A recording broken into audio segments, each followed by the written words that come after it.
Hello everybody. I hope you guys enjoyed my species list, Spanish mackerel.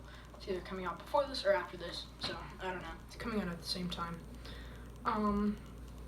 Today's video, you've probably seen by the title, thumbnail, and all that jazz, that I am going to be counting down my top 10 favorite fish catches of my life so far.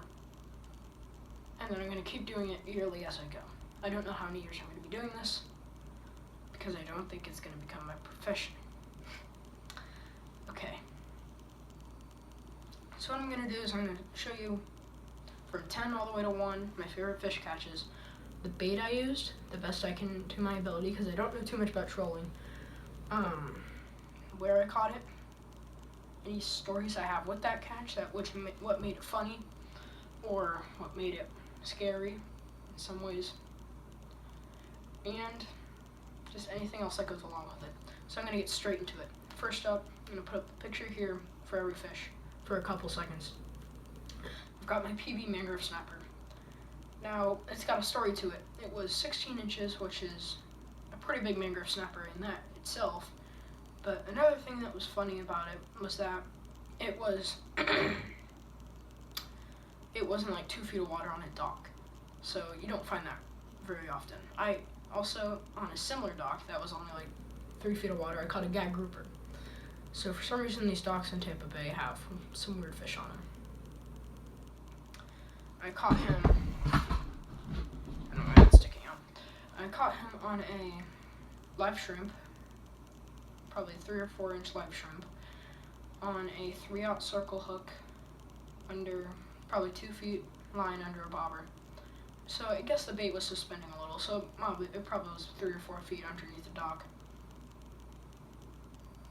This fish was really fun to catch because I thought he was a sheep's head for a while, because all I could see was this dark side. In the picture, I'm not gonna put it back up, but I don't think I will. Let's see, will I put like JK here? Will I put nothing here? I'll put nothing there, because I won't bother to.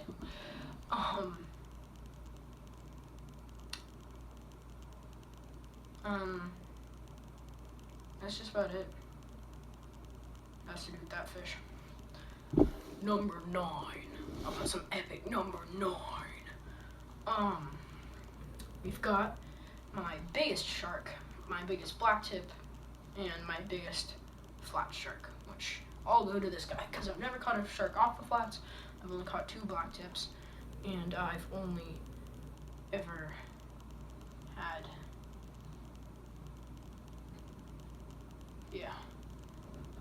and I've only ever caught 2 black tips, and the only other shark I've caught are bonnet heads.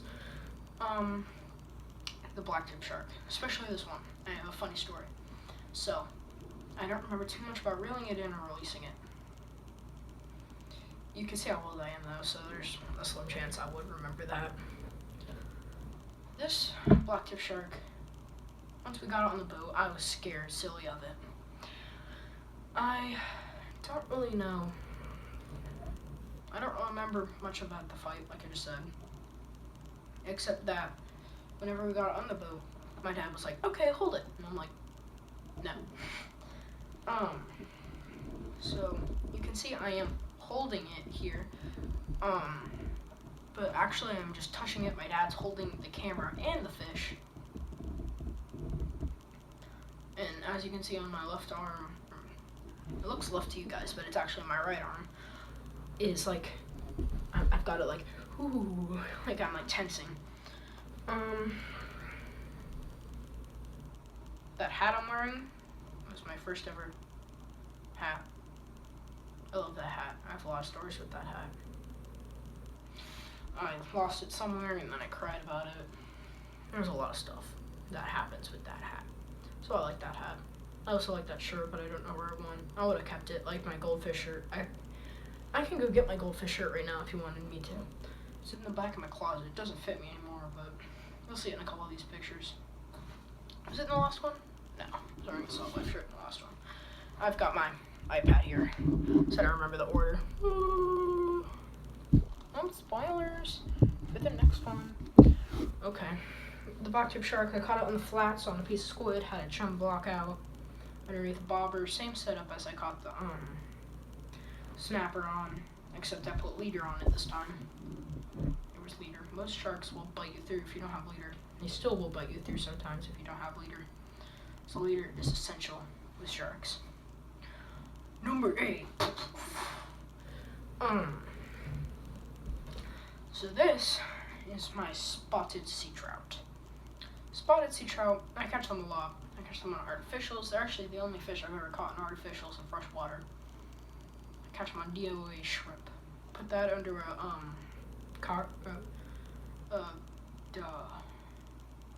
on a popping cork. That's just a normal bobber. A rattle trap. Put it like 2 feet behind a rattle trap. Make it deadly. But I didn't catch this guy on artificial. I caught this guy on a live shrimp underneath a bobber with leader. 3-out circle hook. Same thing as the shark in the mangrove. Most of these saltwater fish, that's going to be the setup. Actually, all of them except for the 2 trolling ones. She kind of spoiled my top couple of spots. This guy, we were just catching a ton like 8 inches. It wasn't good at all until this guy came, and then I think we caught 2. No, this was actually the same day I caught the 16-inch mangrove. So we had a nice. We also had a couple keeper trout with that, and a couple mangroves. We had a pretty good day that day. Not too much to say about the sea trout. Just a nice fish.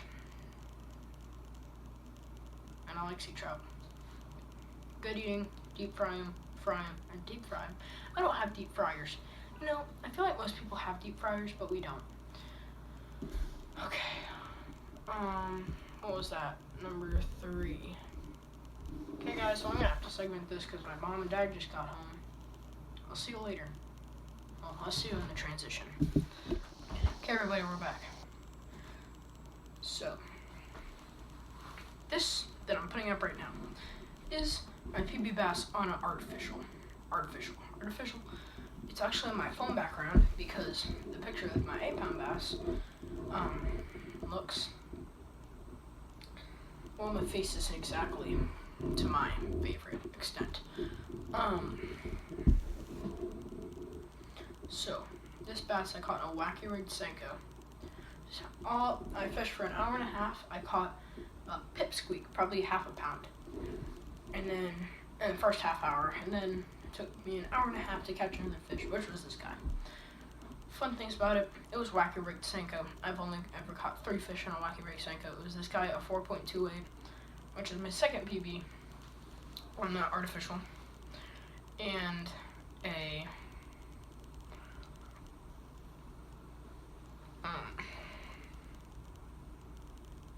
and the pipsqueak that I was saying earlier. I'm sorry for my awkward pauses. They're really good. And this guy, my drag was really loose, so he fought really hard on light tackle. His release was pretty fun. I don't know if I'm going to be able to find that, but if I do, I'll put it right here. Actually, yes, I do know where that is, so I'm going to put that up. So I'll be quiet for a second.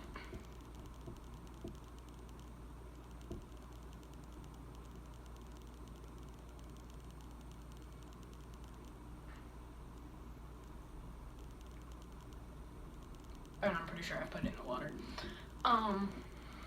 He had a core release. Not really too much else to say about him. It was 4.82. A little chunk. Number. How many do I have left? Okay, this is number 5. My second to PB common snook. So, the reason why I like this fish so much is the surroundings. That whenever I caught it, we had only been out there for a little while. Caught him on a live shrimp, so not too common to catch snook on shrimp, but they do bite. Well, no, I shouldn't say that. It depends on whenever you're fishing if they're gonna bite on shrimp. Because I caught a couple snook recently on live shrimp. Actually, I almost completed my first lamb about 2 weeks ago, so that was a close one. So this fish He jumped a couple times, which was cool. He went almost way back into the mangroves enough to cut me off. And it was 22, which my PB is also 22. So he tied my PB. So I guess you could consider it my PB. But next up, I think it's next up, right? Yeah. Next up, you'll see my PB, my favorite snook. There's really to say about him. Same setup as I was saying with the shark, the trout, the snapper, leader, a 3/0 circle hook, and a bobber. On the backside of Weeden Island. I've been failing to say. Oh, I forgot all the locations. All the bass I catch are from a lake in my neighborhood. And then all the saltwater fish are from Tampa Bay. Wow, that was pretty easy. Next up, number 4. Yeah, number 4.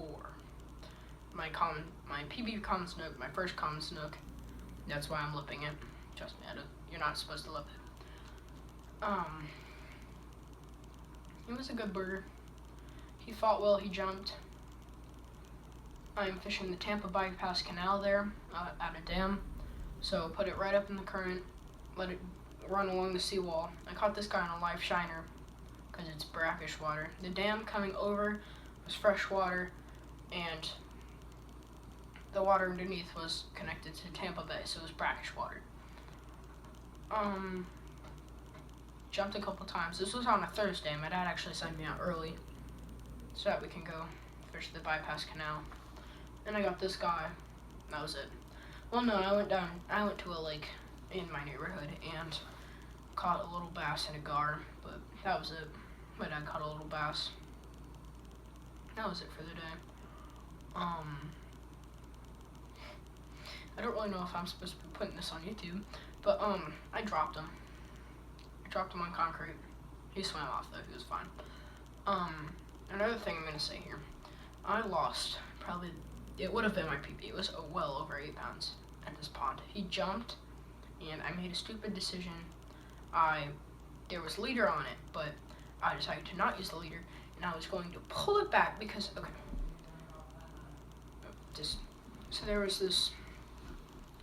So here's the Bypass Canal wall, right? I'm standing right here, and there's a pole right here. So I was gonna go around it instead of handing my dad the pole and then coming back around.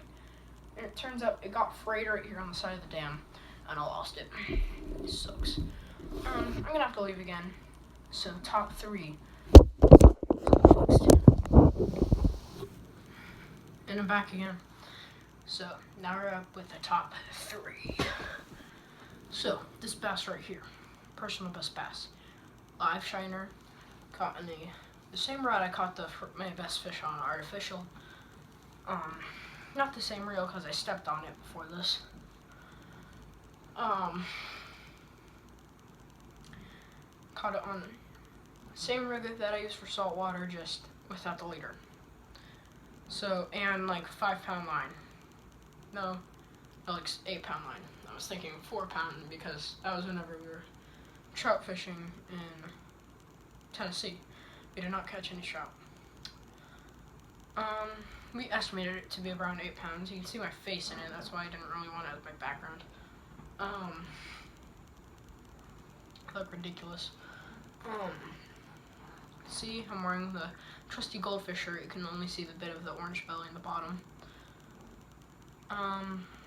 Don't remember too much of the fight or the release. Just remember holding it out of the water.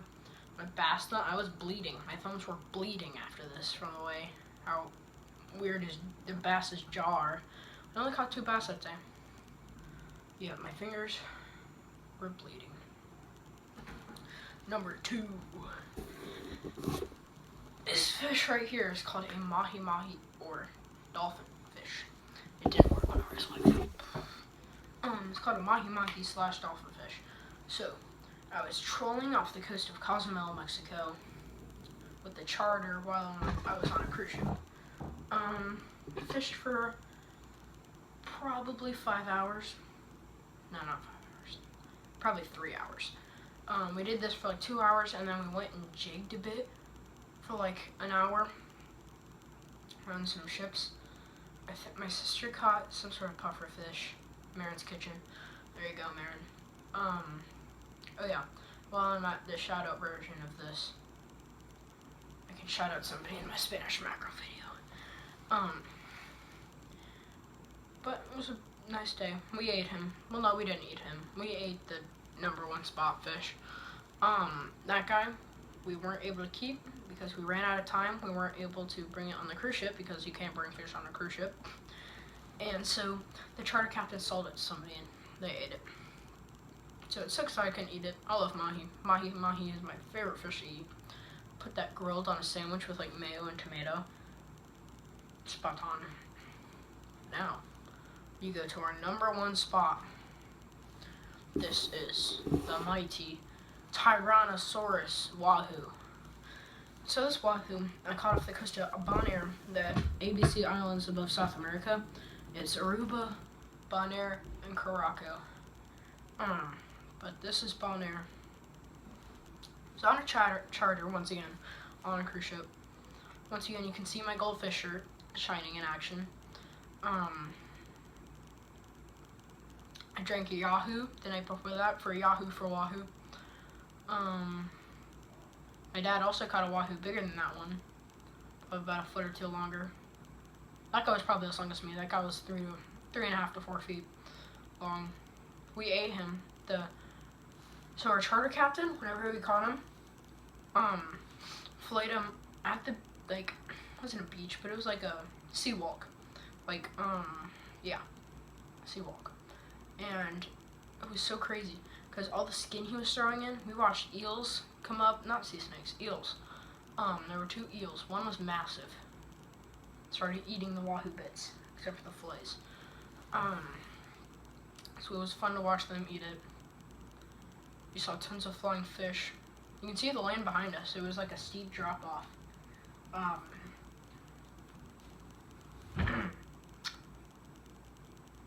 I caught him. My dad caught a bigger wahoo, and that was it for that day.